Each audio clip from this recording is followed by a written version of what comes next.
Hello बच्चों, आज हम बीए फाइनल में संचार प्रणाली पढ़ेंगे। कल हमने संचार के महत्व को पढ़ा था, तो शुरुआत करते हैं संचार प्रणाली। तो इसमें 4 बातें आती है, 3 बातें आती है, वैसे अलग अलग किसी ने कहा है, लेकिन 3 बातें आती है। पहली है संचार की विषय सामग्री। संचार प्रणाली अथवा यंत्र में मुख्यतः कई पक्षों को विचार करते हुए जो कि उसका निर्माण करते हैं। संचार की विषय सामग्री, संचार की विधि और संचार प्रक्रिया, ये 3 बातें आती हैं। तो पहली बढ़ते हैं संचार की विषय सामग्री।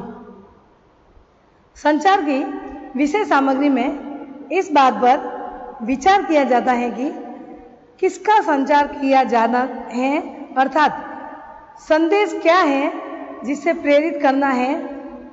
प्रशासन में जिस उद्देश्य अथवा कार्यों को ध्यान में रखकर संचार का प्रयोग किया जाता है, वे निर्देश तथा आदेश, सूचना तथा विचार, तथ्य एवं संपत्तियां, मनोवृत्तियां तथा भावनाएं।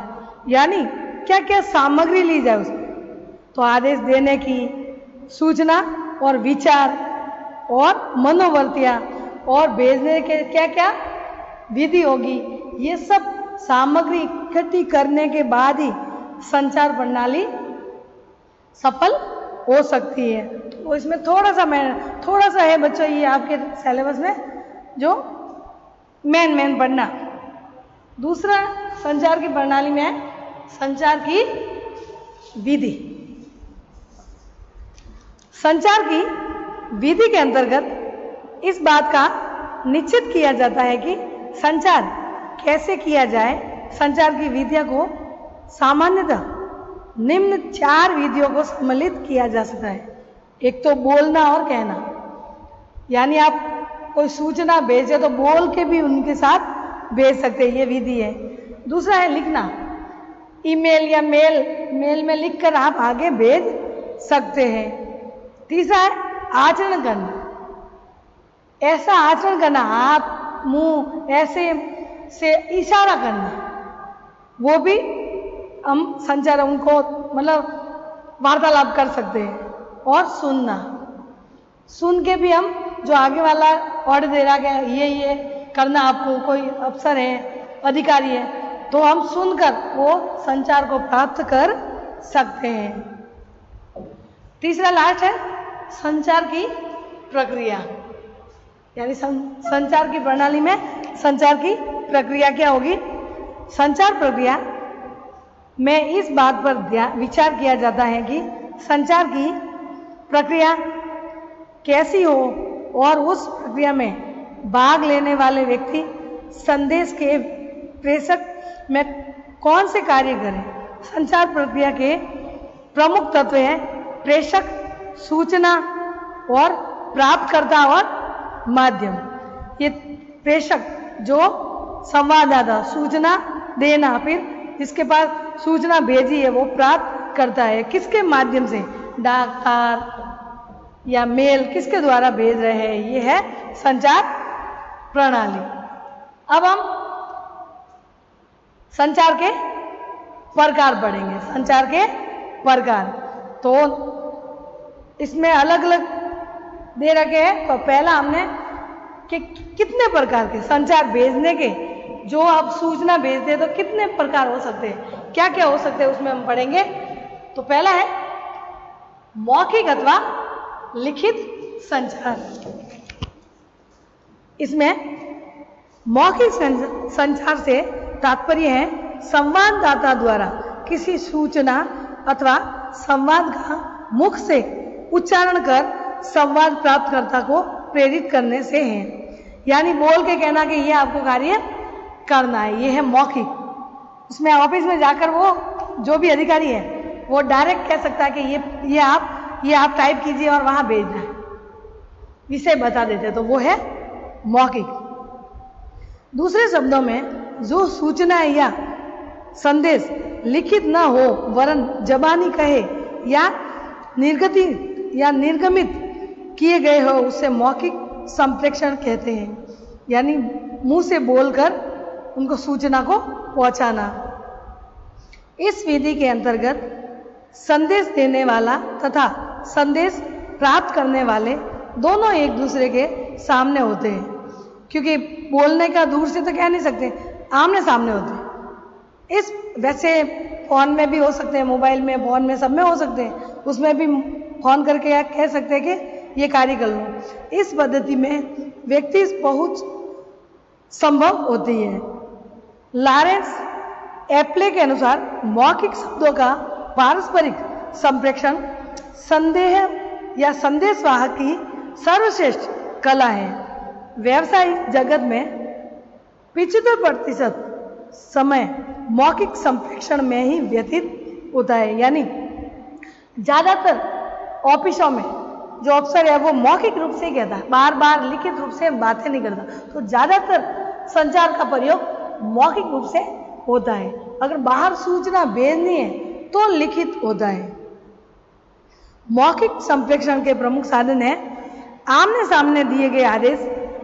आमने सामने बैठ करके आपको ये करना है, ये मेल करना है और वहां तक भेजना है आपको, और विषय दे देते तो वो ले लेता है। रेडियो द्वारा संप्रेषण, रेडियो द्वारा भी सूचना दी जाती है। जैसे कि मौसम का हाल हमें सुना सकते हैं कि अब भारी बारिश होने वाली है, तो ऐसे हमें रेडियो द्वारा भी सूचना प्राप्त कर सकते हैं। दूरदर्शन द्वारा भी कर सकते हैं, दूरभाष टेलीफोन द्वारा भी कर सकते हैं। सम्मेलन या सभाएं, कोई सम्मेलन बुलाकर, मीटिंग बुलाकर वो सूचना भेज सकता है।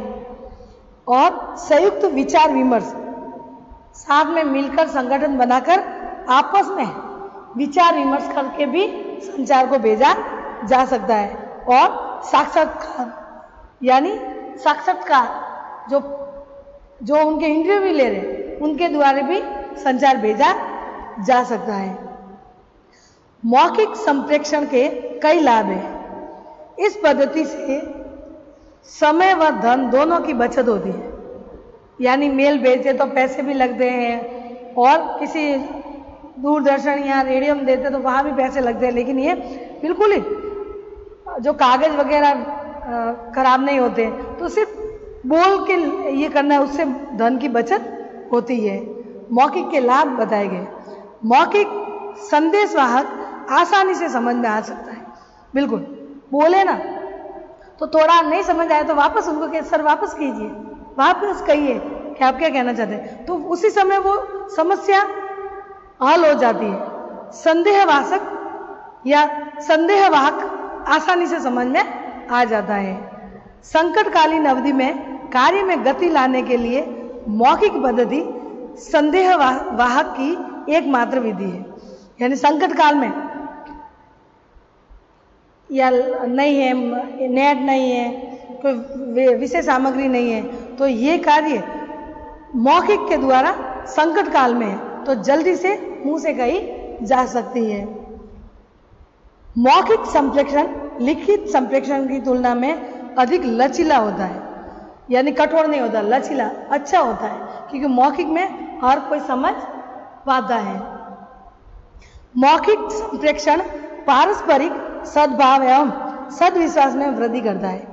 यानी मौखिक से पारस्परिक सद्भावना होती है और सद्विश्वास होता है। उनका विश्वास होता है कि बॉस ने जो हमने कहा है वो हमें कहा, मुंह से कहा है, इसलिए वो विश्वास होता है कि सर ने खुद हमें कहा है। एक तो लिखित होता है तो हो सकता है कि दूसरों ने कहा, सर ने नहीं, दूसरों ने कही, अधिकारी ने दूसरों को कहा कि ये भेज दो और वो गलत भेजा, तो फिर बाद में वो बातें समझ नहीं आएगी।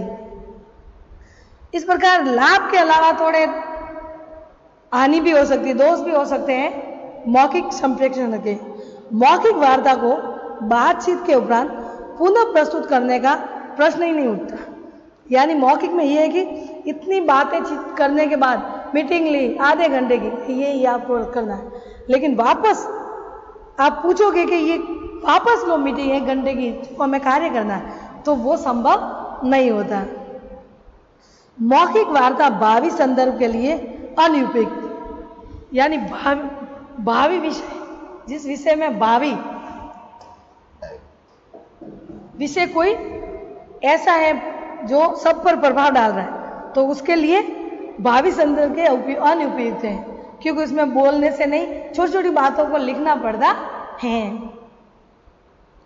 और एक और है उनके दोष, मौखिक संदेहवाहक सूचनाकर्ता को सोचने का अधिक मौका नहीं मिलता, जबकि लिखित सूचना को खूब सोच समझकर प्रस्तुत किया जा सकता है। तो मौखिक में क्या होता है, सूचना को सोचने का मौका नहीं मिलता, जल्दी जल्दी जैसा बोला अफसर ने या अधिकारी ने जल्दी से लिख लिया, उनको मौका नहीं मिलता। लेकिन लिखित में एक बार लिखा है तो बार बार वो देखकर सोच सकता है और लिख सकता है। यह है मौखिक अथवा लिखित संदेश। तो पहला हमने पढ़ा है मौखिक, अब हम पढ़ेंगे लिखित संप्रेषण।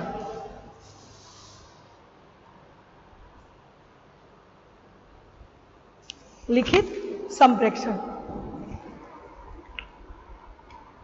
इसका अर्थ है ऐसी सूचनाओं से है जो मौखिक न हो वरन लिख कर ली जाती है। जैसे पहली है लिखित संप्रेषण के साधन कौन कौन से, बुलेटिन, हैंड बुक्स और डायरिया, न्यूज वगैरह, हाथ में डायरिया, हैंड बुक्स, ये सब लिखित रूप से ये प्रमुख साधन हो सकते हैं। दूसरा है मैगजीन व समाचार पत्र, मैगजीन में भी लिखा हुआ पढ़ सकते हैं और समाचार पत्र द्वारा भी लिखित संप्रेषण भेज दिया जाता है। तीसरा है सुझाव योजना, सुझाव भी होते हैं उसमें, संप्रेषण के साधन में सुझाव और योजना लिख के भेजा जाता है कि ये तो यह सुझाव है और ये योजना है, आप भी सुझाव दीजिए, आप उनको सही मान रहे या नहीं मान रहे। तो ये लिखित में ये सब बातें आ जाती हैं। चौथा है व्यापारिक पत्रिका है, जो व्यापार वाणिज्य उनके लिए भी पत्रिका साधन बन सकती है संप्रेषण के, कि पत्रिका है वो खोलते हैं कि व्यापार का क्या भाव है, अब क्या भाव चल रहा है, सोने का क्या, चांदी का क्या, तो वो पत्रिका द्वारा ये तय कर देता है और वो सूचना भेज सकता है। पांचवा है संगठन पुस्तिका है, जो सारी सूचना एकत्रित करके भेजी जाती है, वो है संगठन पुस्तिका है। छठा है संगठन अनुसूचियां, अनुसूचियां भी बना के भेज सकते हैं लिखित रूप से। सातवां है नीति पुस्तिका, यानी नीतियां बनाकर पुस्तिकों द्वारा स्पीड पोस्ट ऐसे डाक द्वारा भेज सकते हैं। आठवां है कार्य विधि पुस्तिका, जो कार्य करने की पुस्तिका होती है, वो कार्य करके फिर बाद में दूसरों को दिया जाता है और तीसरे के थ्रू भेजा जा सकता है। लिखित संप्रेषण के कई लाभ हैं, इनके लाभ और हानि भी देखनी हमें। लिखित संप्रेषण की दशा में दोनों पक्षों की उपस्थिति आवश्यक नहीं होती, यानी लिखित में दोनों, मौखिक में तो दोनों आमने सामने होने चाहिए, या फोन पे भी दोनों आमने सामने होने चाहिए, लेकिन लिखित में ऐसा कुछ नहीं, वो लिख के भेज दिया, जब मिले तब उनको मिल जाएगा, तो ये उनका लाभ है। विस्तृत एवं जटिल सूचना के संप्रेषण के लिए ये अधिक उपयुक्त है, यानी कोई कठिन है सूचना तो लिखित द्वारा हर कोई समझ सकता है, इसलिए ये उनका लाभ ये अधिक ही उपयुक्त है। तीसरा है ये साधन मितव्ययी भी है, क्योंकि डाक द्वारा समाचार भेजना दूरभाष पर बात करने की अपेक्षा सस्ता है, यानी फोन द्वारा बात करें तो उसमें भी बिल आएगा, इससे अच्छा के डाक द्वारा भेजे तो ये सूचना सस्ती पड़ेगी कुल मिला के। लिखित संवाद प्रमाण का काम करता है तथा भावी संदर्भ के लिए भी उसका उपयोग किया जा सकता है। ये लिखित संवाद का एक और है उदाहरण लाभ के लिए कि इनका प्रमाण रखा जाता है, उनका सबूत रखा जा सकता है, लेकिन जो मौखिक है उनका सबूत कभी भी नहीं मिलेगा, तो संभल के उनको रख सकते हैं, उनका प्रमाण हमेशा बना रहेगा। पांचवा लाभ है जो पक्षों के बीच अच्छे संबंधों का अभाव हो अथवा परस्पर अविश्वास हो तो लिखित संप्रेषण ही एकमात्र साधन रह जाता है और संभव है कि प्रभावी संप्रेषण से परस्पर विश्वास और विश्वास का सर्जन हो जाए। तो कहने का मतलब दोनों में आमने सामने जो है संदेश भेज रहे हैं संदेश, तो उसमें कोई दोनों में विवाद हो जाए या संबंध अच्छे नहीं उन दोनों के, तो लिखित द्वारा वो भेज सकता है, काम हो चाहे ना हो। लेकिन मौखिक में ये होता है कि उनको बोलना ही पड़ता है, तो कोई उनके संबंधों में कोई आ जाए, बाधा आ जाए, या दोनों में समस्या आ जाए, या फिर संबंधों का अभाव हो जाए, अविश्वास हो जाए, तो लिखित संप्रेषण द्वारा आराम से भेज सकते हैं।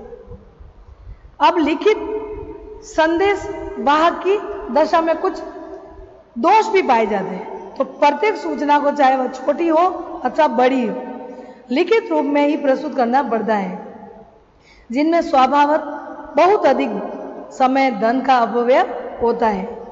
यानी लिखित में पैसे ज़्यादा खर्च होते हैं, कागज भी लाने पड़ते हैं, नेट द्वारा भेजा जा सकता है तो उसमें खर्च ज़्यादा होते हैं, मौखिक में नहीं होते। प्रत्येक छोटी बड़ी बात को हमेशा लिखित रूप में प्रस्तुत करना संभव नहीं है। यानी हमेशा छोटी छोटी बातों को लिखना ये संभव नहीं है, क्योंकि मौखिक भी होना चाहिए। तो इसलिए ये थोड़े दोष पाए जाते हैं कि हर बातों को लिखना अच्छी बात नहीं है, और लिखा भी नहीं जाता। जो छोटी बातें हैं कि आपको ये भेजना, तो ये भेजना है डाक, तो वो लिख के कहेंगे कि ये आपको भेजना, तो वो बात छोटी छोटी बातें लिखी नहीं जाती। तीसरा दोष है, मौखिक वार्ता में गोपनीयता रखी जा सकती है, परंतु यदि लिखित सूचना किसी के हाथ पर पड़ जाए तो उसका गोपनीयता जारी रहती है। यानी मौखिक में वो बोलने के बाद बस आगे वो नहीं कहेगा, तो वो गुप्त रखी जा सकती है। लेकिन लिखित में किसी हाथ में ऐसी सूचना आ गई जो बाहर नहीं ओपन करनी थी, तो वो समस्या आ सकती है कि वो किसी को भी वो पूरी ओपन हो सकती है, उनको नहीं रख सकते, उनको यानी गुप्त बातें नहीं रख सकते। चौथा है, लिखित सूचना का एक दोष यह है कि इसमें लाल फीताशाही को बढ़ावा मिलता है। जो सूचना लिखकर दी जाती है उसके लिए अनेक औपचारिकताओं का पालन करना पड़ता है, और इन औपचारिकताओं में अधिक समय लगना स्वाभाविक है। यानी लाल फीताशाही, भ्रष्टाचार, इसमें लिखित में भ्रष्टाचार बढ़ जाता है। क्यों? क्योंकि औपचारिकता करनी पड़ती है, और लिखित रूप में कार्य करवाए कोई भी तो उनको रिश्वत देकर ये कार्य करवाने पड़ते हैं। तो इसमें ये दोष पाए जाते हैं। अशिक्षित व्यक्तियों के लिए लिखित संप्रेषण को अर्थ नहीं रखता, कोई अर्थ नहीं रखता। यानी लिखित संप्रेषण, आगे का अनपढ़ है व्यक्ति, यानी अनपढ़ व्यक्ति है, तो उनको लिखित सूचना को कोई मतलब नहीं रहता, तो ये दोष पाए जाते हैं। मौखिक अथवा लिखित संदेहवाहकों में अपेक्षाकृत कोई कौन सा प्रारूप अधिक श्रेष्ठ है, इसका निर्णय करना एक कठिन समस्या है। वास्तव में इसका उत्तर प्रत्येक मामले की परिस्थितियों पर निर्भर करता है। हमारा उद्देश्य पूर्णता एवं स्पष्टता प्राप्त करना होता चाहिए, अतः आवश्यकता अनुसार लिखित अथवा अलिखित संदेहवाहकों या संदेश वाहनों का प्रयोग किया जाना चाहिए। कहने का मतलब कि सिर्फ मौखिक से नहीं चलेगा, न ही लिखित से चलेगी बात, यानी दोनों का होना जरूरी है। मौखिक भी होनी चाहिए, सूचना जो भेज रहे हैं हम मौखिक भी भेजे, जो दूर भेजे तो लिखित होना चाहिए। तो ये है कि सिर्फ एक मौखिक के दोष भी हैं और लिखित के भी दोष माने गए हैं। लेकिन अगर दोनों को उपयोग किया जाए, मौखिक और लिखित का, तो मौखिक में कौन समझ जाएगा? जो अनपढ़ है वो समझ सकता है, जो पढ़ा लिखा नहीं है वो समझ सकता है मौखिक को, और लिखित में जो पढ़ा लिखा वो समझ सकता है। लिखित में मेन बातों को स्पष्ट रूप से, जटिल जो समस्या आती है वो लिख के भेजी जा सकती है, तब जाके वो समझ सकता है। हर बात में मौखिक भी नहीं चलेगी और हर बात में लिखित भी नहीं चलेगी। तो इस प्रकार से बच्चों संचार वाहिका का अथवा संचार के प्रकारों में अभी 2 पॉइंट हम पढ़े। 2 पॉइंट और है जो हम कल पढ़ेंगे।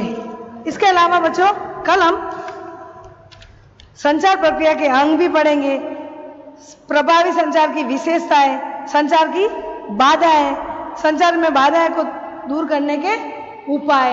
इस प्रकार से हम संप्रेषण में प्रकार में 2 प्रकार पढ़ चुके हैं। तीसरा हम कल पढ़ेंगे। ठीक है बच्चों, बाय।